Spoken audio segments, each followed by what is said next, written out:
morning, everybody, and welcome back to another episode of B2B Breakfast to Business, where we talk shop, we talk life, we talk advocacy, and we talk real. It's so good to be back in the airwaves, ladies and gentlemen. And today we have a very interesting, very insightful, and also very exciting topic where we do a deep dive into what we're all experiencing right now, right? Which is the change in our work environments, work setups, and really the highlight of the word hybrid. So our topic today is really centered on that one. As we know, the pandemic and technology transformed how companies operate their businesses. From the work from anywhere setup to how they deliver their services, technology has paved the way for companies to sustain operations no matter the disruptions. However, we also know that not everybody was actually able to adapt to this, and some are actually still in the process of doing so. And so in this episode, B2B talks to NTT Limited's Head of Solutions, Andrei Lopez, to share insights on the hybrid operation, which is really the new reality of operations, its benefits and its potentials to lead companies to ultimate success. Now, for today's guest, I already shared his name, but I'm bringing Andrei Lopez to the B2B virtual stage or the airwaves. Andrei is a senior sales leader with over 20 years of experience in information technology. He began his career in software development and successfully transitioned over the years into IT consulting and sales to help customers create efficiencies and new capabilities to compete in their markets. Now, as the solutions director of the Philippines, Andrei oversees NTT's operations team.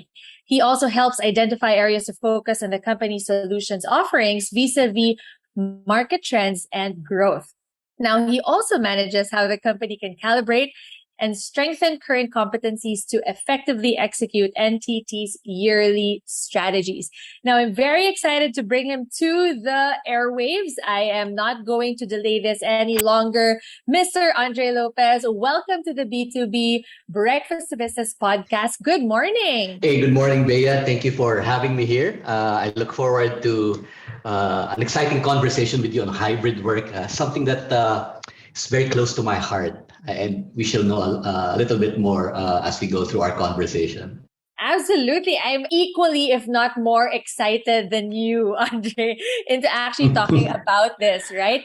But, before we actually go into, the crux of the matter and what our topic is, I do want to just check in. How are you? Just do a quick pulse check. So how have you been, Andrei? How has 2022 been for you in general? 2022 in general has been very, very promising. At least when 2022 kicked in, I think the recovery that everyone was talking about back in 2021 has become more concrete. There are a lot more proof points that we are really on the way back to levels of business prior to the pandemic. For NTT Philippines, for example, for my team alone, I onboarded so much new people into the team. The business that we're doing right now is also growing. That's a positive point of 2022. Just on my way to the office today, where I practice hybrid working type, wherein I'm in the office 3 times a week, 2 days in the house. So there was a very high volume of vehicles going to Makati, which was really very representative of, the workforce coming back to the office, really going to the office, embracing a setup where workplaces is not defined by an address in the CBD anymore, right? So 2022 looks exciting. As we get into Q4 of 2022, we're also a lot more hopeful on what 2023 brings, because our engagements with the customers also show that they're really planning for bigger things, more massive investments on digital transformation, on employee experience. So a lot of things to do.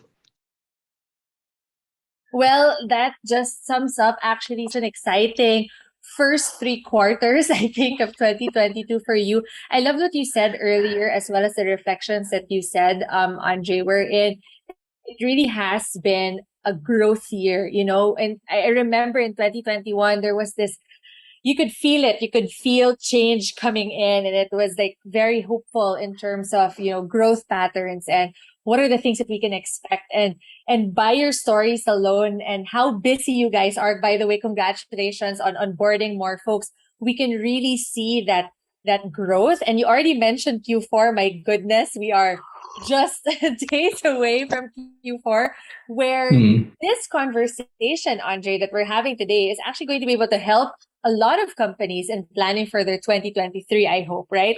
So I love that we are setting the stage for that Q4 flavor, and that we are going to be pushing this new work setup agenda to the forefront. Now, Andre, again, before we, start really going into the hybrid discussion, could you just tell more folks about NTT, your solutions? What are you guys offering to businesses, just so that they also see, where your POV, right, and your thought leadership is coming from. Go ahead. Right. Yes, thank you very much for this. So NTT is a global IT systems integrator and managed services provider. We're a leading infrastructure and communications company. We're part of the NTT Group, headquartered out of Japan. And we're part of, we roll up to a division called the Global Solutions business, basically. So what we do is, like what you mentioned a while ago, is that we really help customers secure their business and deploy technology to create the efficiencies and the differentiation that they need to compete effectively in the marketplace. Very, very difficult, most especially this times where disruption is coming from different directions and at different velocities altogether.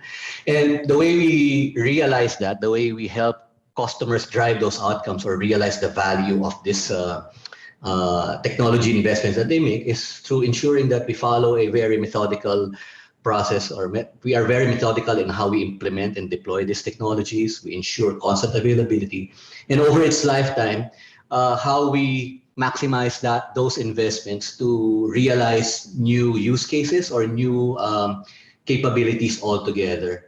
Apart from that systems integration business, we are also a large provider of managed services. So we do run IT processes and tasks for a number of customers globally, wherein we use our global platforms to run and administer various parts of their IT operations, such as their cloud infrastructure, such as their end user support requirements, and their network and connectivity needs. In the Philippines, there is a very unique capability that is not present in anywhere else across the NTT operations, and that is our facilities business. So that facilities business, we help our customers, design and fit out the workplaces of the future. Our customers mostly in this space would be the shared services companies, the BPOs, those in the IT BPM space. And this is something that is, in very high demand. Part of the reason why 2022 is exciting, because we're seeing pent-up demand again for new offices, for new office retrofittings and the likes.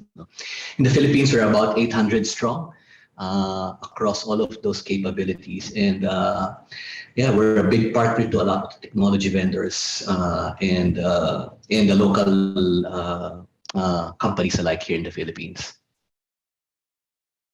It's great. It's so good to know more about NTT, Andre. And all I could think about was, thank God we have you, right? To help us actually really not only design and fit out, but also to help us really, build the workplaces of the future. I think that was really what resonated with me about what you shared. And this is my absolute favorite that you shared about NTT and what you guys are doing both locally and globally, is being able to help actually, companies transform and handle or approach disruptions at different velocities.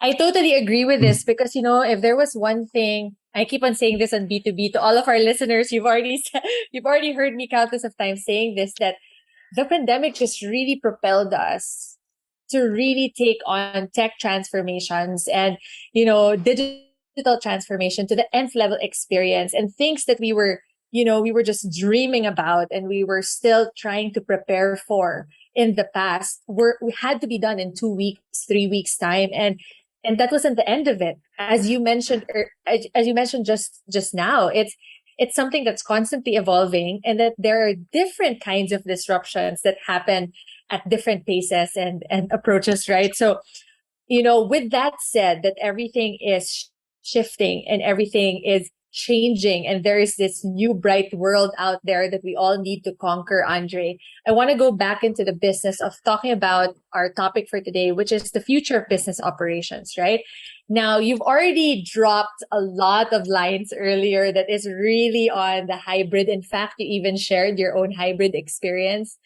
Andre, Team Asia is actually also on a hybrid setup, right?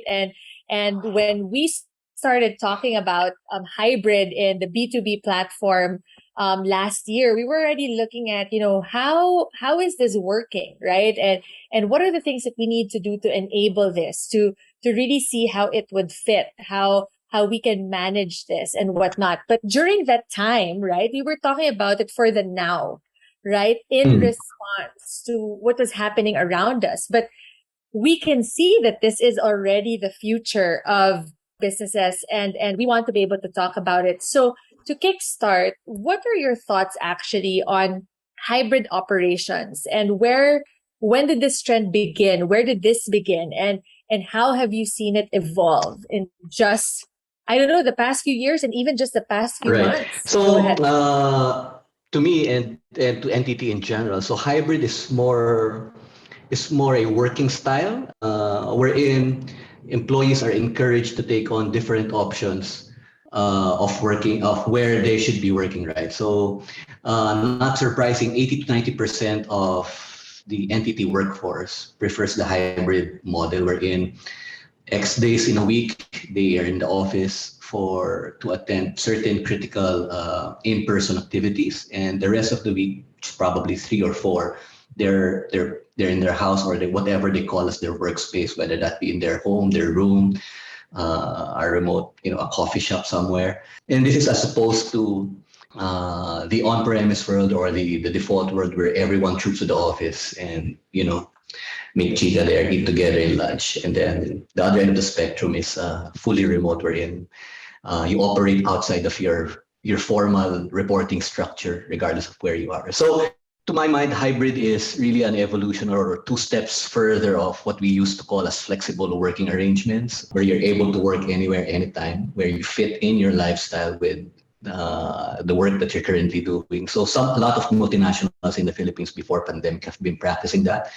Some of the orgs companies I've been involved with have also started that before, but not at scale, right? And this is mostly to support the flexible lifestyles, or the flexible work arrangements needed by highly engaged IT B2B team, a sales team, right? But the rest of the organization, the rest of the function stayed in their office, fully working on premise.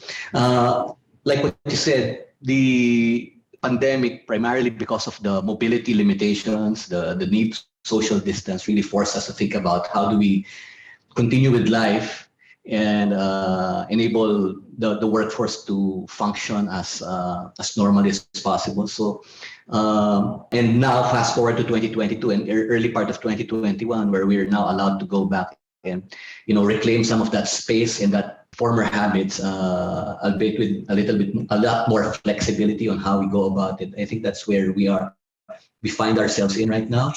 And like what you said, they're still going back, getting away from this reality. I myself would not plant myself 8 hours in an office 5 days a week anymore, right? It just doesn't make sense now, specifically because of the technology, the pace that they've also matured within the 2 years to support my own personal work style, the needs or the collaboration needs of my team. So it's just very convenient. It's all in there right now.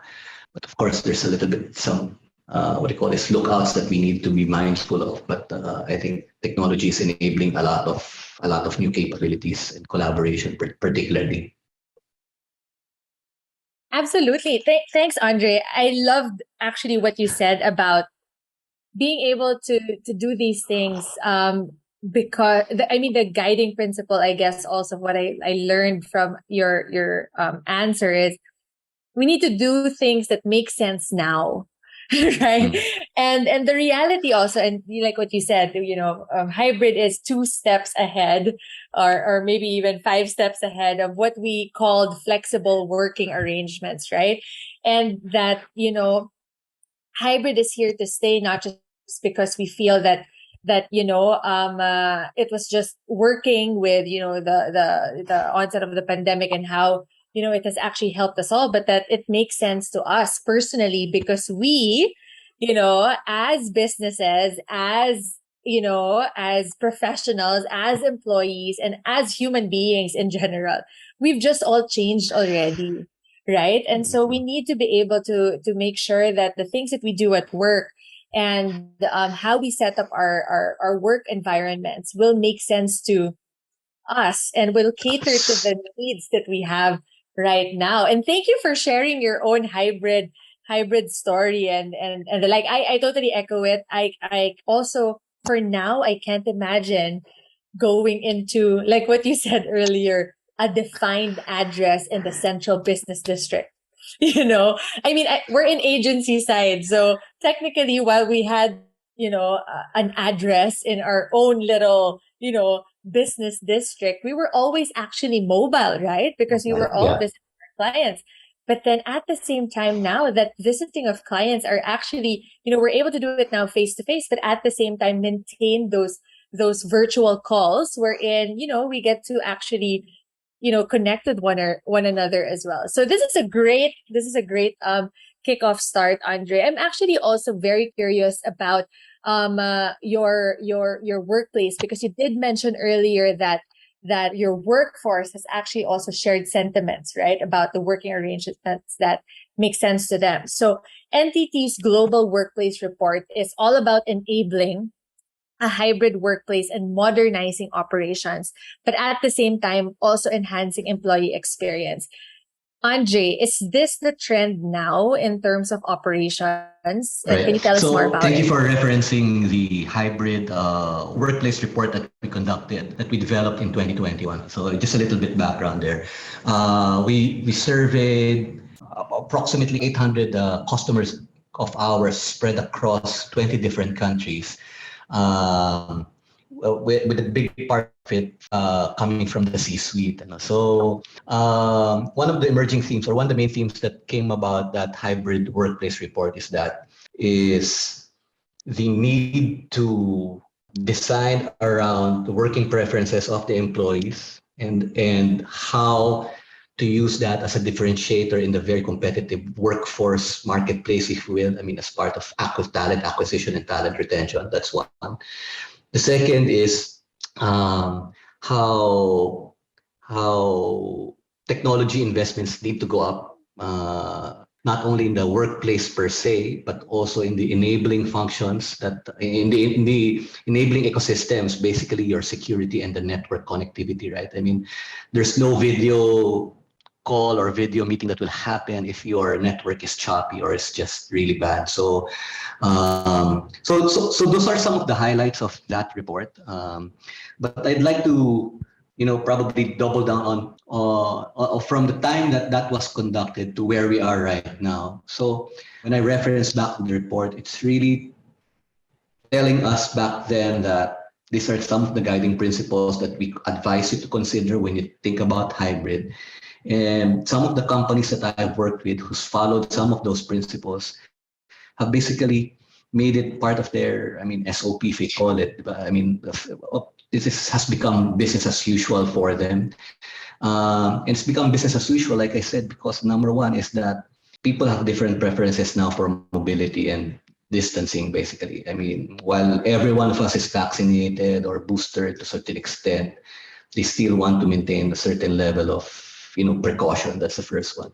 Second is that I mentioned about me onboarding a number of new team members into my team, right? So the key first questions that they ask is, what type of work arrangements do we have in place? So to me, that's very important. It's a key talent acquisition and retention strategy, or fact or reality now, right? So if we're not able to support that, we definitely will lose talent. That's my forecast there. That's where I'm thinking right now. So I mean, the short of it is, I think it's here to stay. Hybrid work is the new de facto now, right?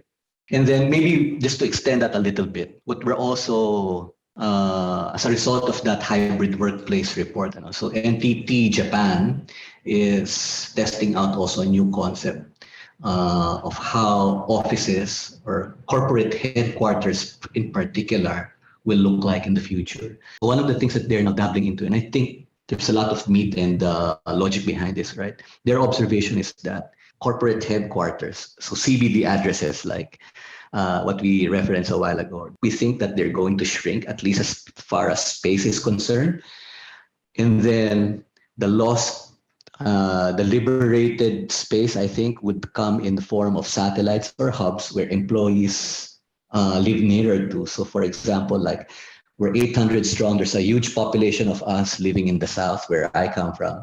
So there's a lot of thinking around it. Do we set up a satellite office so that we can use that as a hub for the connection part of the hybrid working type, right? So that would be interesting to see in the marketplace too, right?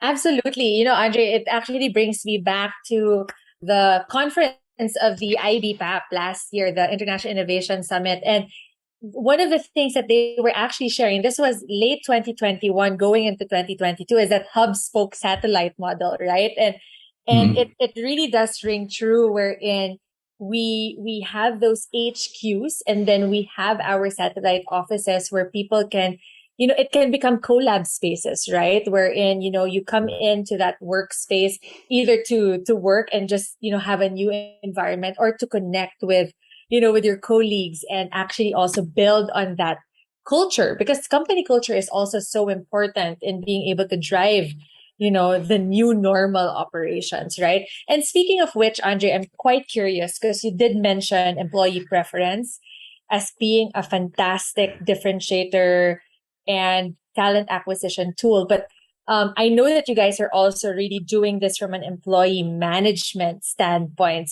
So how is this? I mean, I'd love to get your thoughts on that as well in terms of sustainability and employee So satisfaction. when we talk about employees' preference for working, or and them being upfront of what their working styles are, there we're happy. Well, at least with respect to the team that I lead, or the company that I form part of right now, I think we don't have the extremes wherein people are, it's either I just stay in the office or work remotely, right? We do have a good, I'd say 100% of our population is embracing hybrid right now. And the way that we've guided the organization on when do they think, when we encourage them to go to the office, is centered around a guiding principle or a philosophy that we call purposeful presence. So purposeful presence is part of our connected working agenda, where we work with leadership and managers alike to help the managers charter their own team scores for their collaboration needs. So, for example, we've delegated, we've delegated, or NTT has delegated that decision making capability on what type of collaboration works for you and how you envision your team members getting into the office for those connections. So connected working is basically premised on two key facets, or two main points, right? So the first one is flexibility, allowing people to work whenever they want, or give that decision on when they want to be in the office or work from home. And the other one is the need for connection. So it's really a balancing act of flexibility and connection. And on the connection side, I mean, 100% from NTT, right? We all value that physical in-person connection that happened back then. We do not value the traffic that comes with it, right? I mean, go trooping to the office. So that's where the flexibility angle comes in. So I spoke about purposeful presence because this is basically what we've allowed the managers to decide what constitutes or what makes presence purposeful for you and your team. So as an example, if you're onboarding someone, would that be a situation where both of you are in the office? I think so, because that's setting the tone on how the person's career in the or stay in the company starts. And so I think that's one of the more impactful activities. So onboarding. Another one definitely is client meetings, especially if the client that we're meeting embraces in-person setups. Another one is team buildings or socials or performance and career reviews. So those, to my mind, are the moments that matter, that form part of my purposeful presence guiding principle. So what we do is basically we set our calendars, calibrate our calendars and our meetings around those events. And to also make it easier for the team, so we've also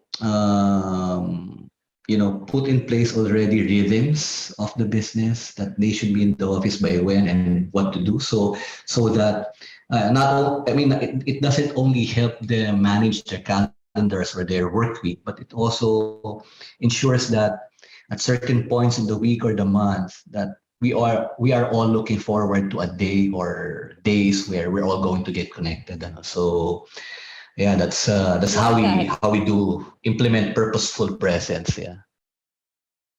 I am absolutely loving this. I'm mind blown. I love actually that phrase, purposeful presence.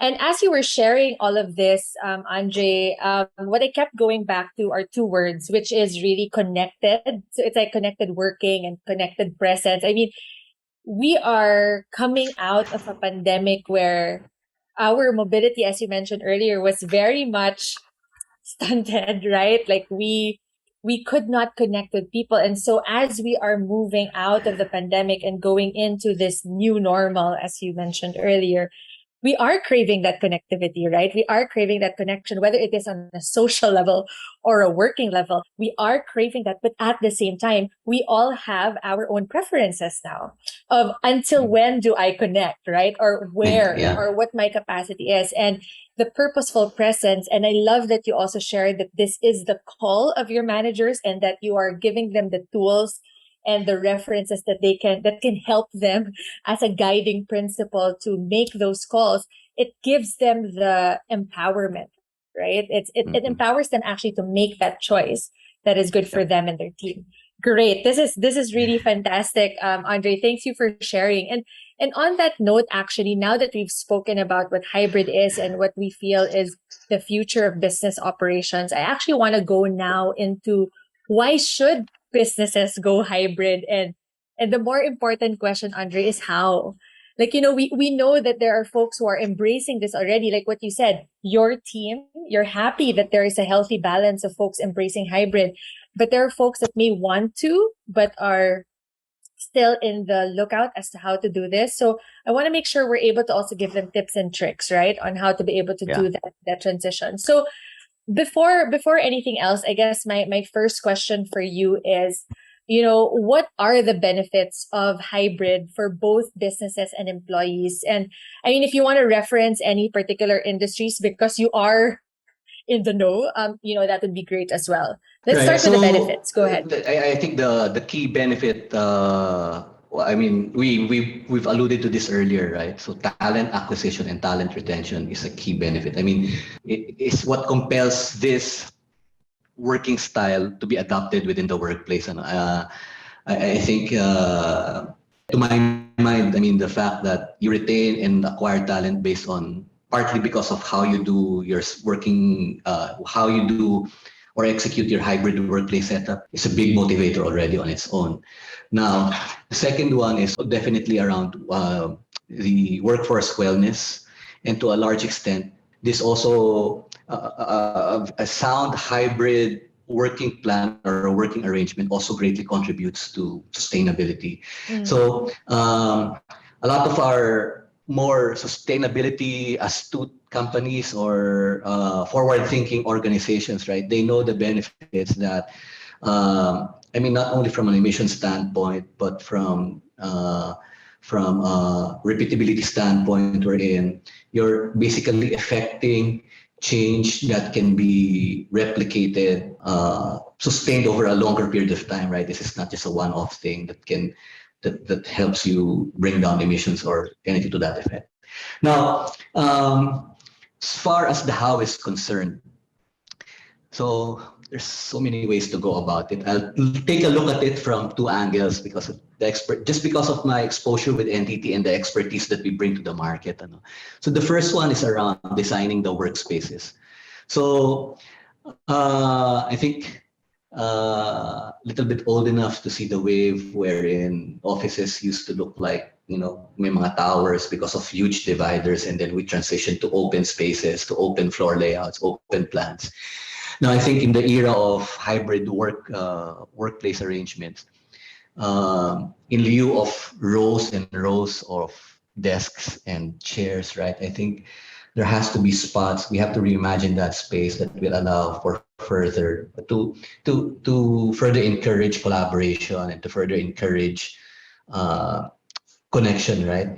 So remember, I mean, people come to the office for the connection part mostly, not for the productivity, not for the output part. I mean, of course, they're more productive working with people when they're connected, but they're in there for the connection part. Else, they could have just been in the office, in their home offices. And so, I think the first thing that we need to look into is how are you designing spaces for social, for collaboration, to be more inclusive in accommodating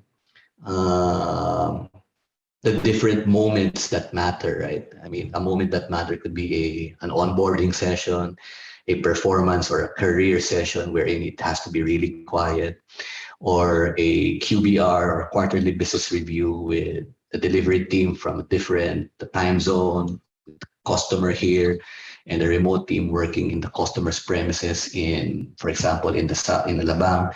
So how are we making that space more inclusive so that everyone is able to participate and operate at their best? So I think so. Space definitely is first one. The second one definitely is tools, right? The devices. So one of the things that we throughout the pandemic, I mean, there were a lot of things that were bought in bulk or that really ran out very, very quickly. It was mobile data dongles and webcams. Right. I mean, early in the pandemic, those were the first items that really ran out pretty quickly. And webcams is, I mean, mobile data dongles, no brainer. I mean, when especially the IT BPM sector had to contend with the community quarantines, how do they enable their workforce to still operate, right? So they need to make sure that in their homes, they are connected. Some areas won't have enough broadband capacity to accommodate them. So they had to resort to those dongles. The second one is more in the large corporate conglomerate setups, right? So it's difficult to work with people who you do not see from the other side of where they're calling from, right? So that's where webcams come in. So on the tool side, I think we're not only talking about the devices, the laptops or the video conferencing equipment themselves, but also the collaboration tools that allow them to become a little bit more productive, to make it easy for the workforce to collaborate and remotely. So that's a second part that I would think about. And then of course the need for connectivity. I think I've mentioned that one. And the third one is, since we're allowing a broader set of our employees to access data and access systems from a broader geographic spectrum, then definitely we should all also be looking out and be investing on, considering doubling down on cybersecurity, right? So that's one of the downsides of the hybrid workplace, is that how do you ensure that folks who used to access everything, or team members who used to access everything from the office, is able to access the same set of applications and capabilities, even if they're at home. So that was a very profound discussion, or profound problem earlier on, also in the pandemic. So how do we do that? That will introduce them to different types of attacks, that will require certain people or certain employees to use their own personal devices, which are not secured per corporate standard. So right now, the industry, or a lot of our customers, has basically gotten a lot more fluent, a lot more knowledgeable, and developed expertise on how to do that, right? But we cannot let our guards down, because cybersecurity, those threat actors are, I mean, they're innovating at the same pace that the technology vendors are doing, maybe even faster to some extent. So those are the three things. I mean, those are the three things that I would advise people, leaders on the house. Um, and then apart from that, I think you should be all set. I mean, yeah. And then of course, don't forget to think about the philosophies also, the guiding principles. What's the try to develop, try to design the experience. Diba? Try to Mm-hmm. design the experience, and I'd advise you to also try considering enabling the teams, the management itself. In depends on how big you are, to be the ones to be empowered and to make those calls themselves. That is absolutely perfect, Andre. And if I could just like bring everything together, right? Like these are the tools, definitely, or enabling factors that can help us actually transition into hybrid for the future of work, right? For hybrid for long term. And as Andre mentioned, it's really, designing the workplace, right? Where, it could be being able to really look into what your workplace looks like, what it would look like for socials, inclusive spaces, and also workspaces. But we also talked about tools, and that could actually be within the devices, the devices as tools, but at the same time also the collaboration techniques that can also be a tool to actually drive hybrid work. Cybersecurity is super, super, super important in today's world. And definitely the last one is my favorite, which is actually really preparing the workforce for it by actually giving guiding principles to our leaders, to our managers, and empowering them to be part of the process. And Mhm. if I were to sum up everything, Andre, the most important thing that leaders need to do to transition into this work, this work setup of the future, is to design the experience to how it Yeah. works, to what works and what makes sense to them and their business, right? I love Right. this. Yeah. Love this. Andre, Yeah. actually, I Yeah. have a couple more questions for you before we wrap up our conversation for today. Just two more, I promise. And my first question actually might not be a popular one, but is it actually worth it to fully return to physical offices back in as to what we did before? What are your thoughts on that? When you say fully return to the office in an exclusive setting where we conduct our business in that specific address, um, I think that holds true for a niche, for a very very little a small segment of business or operations, right? There, I mean, if you're a retailer and you need to man a shop, I mean, definitely you have to have staff working in there. But if you're in a corporate setting, I mean, frankly, my personal answer would be I don't see the benefit of going in there full time anymore. Like I said, with the introduction of this digital tools and newfound capabilities, right? Internet made our life faster, made our life fast. The pace of our life became so fast because of the internet. Now this digitization has made it faster triple, diba? So I mean, everything's just a lot more convenient now. And we as a matter of productivity, regardless if you're, regardless if we're talking about your personal productivity or your or office productivity, I think uh, we have to embrace the fact that physically transporting ourselves to a Mm, destination outside of our work, I mean, to a hub or an office, is not sustainable in the long run, right? I mean, it's just probably not. It's not something that I would advocate or advise. Thank you, Andre. I keep on going back to what you said at the very first half of what our conversation, right, is we need to do what makes sense to us and what works Mm. for us now. You also mentioned earlier that you personally have also worked with a couple of other clients or businesses in terms of their own transition. So with all of the tools that you mentioned earlier, the four things that you shared with us on how we can transition actually into the work setup of the future. How else can actually, you and your team as entity help actually companies in the Philippines to transform, digitize, modernize their structure that would fit the Yeah, now so normal? we do that BAU, and I mean that's what we call. I mean that's what we do for a living. That's where we help activate these capabilities for the customer. So the early start of the pandemic, like I said, one of the ways that we've helped customers, or one of the things that we've worked with customers, was just basically changing the form factors or changing the devices that they use from physical desktops to laptops, right? So being able to help them deploy those devices at scale was something that was we consider as the first wave of the shift to hybrid work. The second one is making sure that helping customers securely access their corporate applications. So there are a number of ways to go about it, but we've helped them redesign how their employees, from a network standpoint, we've helped them to redesign how their employees access those applications, whether they're in the cloud or whether they're in the customer's facilities within their data center. So a lot of work that was done there.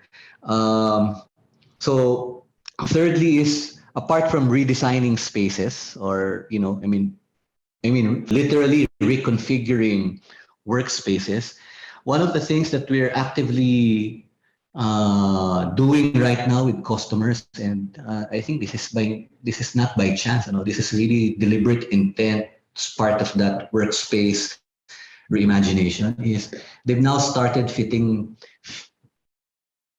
digitizing their meeting rooms per se, and I mean, if I may call it, so there's a significant amount of investments that have started pouring into meeting rooms and how they can make it more inclusive, a lot more sensitive to the needs of different personas using that meeting room. So like what I said, video is what do you call it, is a basic necessity now, right? So when you get into these calls with people from different locations, so the first thing that we all do, or that we advise people to go to do, is to turn on their video, right? It just makes the meeting a lot more impactful, a lot more connected. So we see those meeting rooms shaping up. We've seen different form factors of meeting rooms also be normalized in the workplace. So before, it was very not niche, what we call phone booths. So imagine a phone booth where you're the only one in there. So we see customers adopting right now. We see them modernizing their conference rooms, their boardrooms, to accommodate really remote participants. So a lot of money being put in there.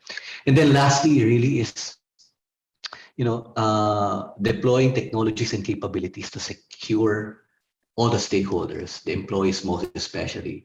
And we get this a lot, right? As employees, we get, I mean, personal, when you use your personal device for work also, you get all of these spam emails, your spam messages and SMS, and one wrong click can lead to very disastrous consequences for your organization. So ransomware, malwares are part of life already. So not only do we help customers decide and deploy what are the best fit solutions for them, but we also help them manage or do change management for their organization, so that the entire workforce is more security fluent, if I may call it. So everyone raises their game. So yeah, I mean, there's a lot of the things that we do now with respect to hybrid workplace. And we look forward to doing a lot more, especially in FY23. And I am looking forward to the a lot more that is coming in 2023, Andre. I mean, thanks for sharing this. It's again, as I mentioned earlier, it's good to know that we have also partners in designing what our future workplaces and work setups are going to look like, right? And I'm glad that you know that you are here today, that's sharing, you know, not only the knowledge and the tools that you guys have, but also tips and tricks for like business owners and business leaders like me who are also really looking at how we can, you know, take on or conquer the new normal and really define it as our own. On that note, Andre, we are coming to a close in terms of our breakfast conversation. Again, there was just like a lot of nuggets of Yeah. wisdom that has been shared all throughout. As a famous B2B tradition is, you know, we want to make sure that we are also able to leave a food for thought, right? For all of our listeners with all of the 10,000 things that we've talked about this morning. What is the one thing that we want to leave them to reflect upon or to take on with them as they conquer this brand new world this week? So go ahead, Andre. What is your food for thought? And I'll probably Perfect. go in with my own food for thought. So we give All them right. Okay. two. So go So ahead. perfect. Perfect. So yeah, of all the 10,000 things, I think I'd bring it down to three. And this is basically something that will cover how leaders and our listeners and the organizations that they represent can start thinking about sustainable hybrid workplaces, right? So first one is we encourage you to define the future. We advise you to, instead of looking at developing policies, try to define philosophies that includes a vision and a set of guiding principles that are very clear in what outcomes you want to drive and what behaviors you want to model. So, and then the second thing is I spoke about designing the experience. We really advise strongly on enabling the teams itself, the managers, the leaders of those teams, to co-design their hybrid workplace and to because at the end of the day they are the ones who do the work, the heavy lifting. Let's delegate and empower them with making those decisions on what works best for them based on their role requirements and based on the needs of the collaboration of the team. And then thirdly, when we think about execution, what I found personally to work really well is over communicating. Over communicating the future, over communicating the design, and over communicating on the plan, right? I mean, when I talk about over communicating on the plan, it really is to get everyone on board, make everyone aware of what the intents are, what the aspirations are, and to ensure also that they are part of the feedback process, because iteration and continuous refinement is definitely going to be key as we move forward, right? And lastly, and what we're finding out is that it's hard to be prescriptive on a number of things, primarily because this is something unique. I think this is as unique as your thumbprint, as your hybrid workplace mottos or guiding principles are.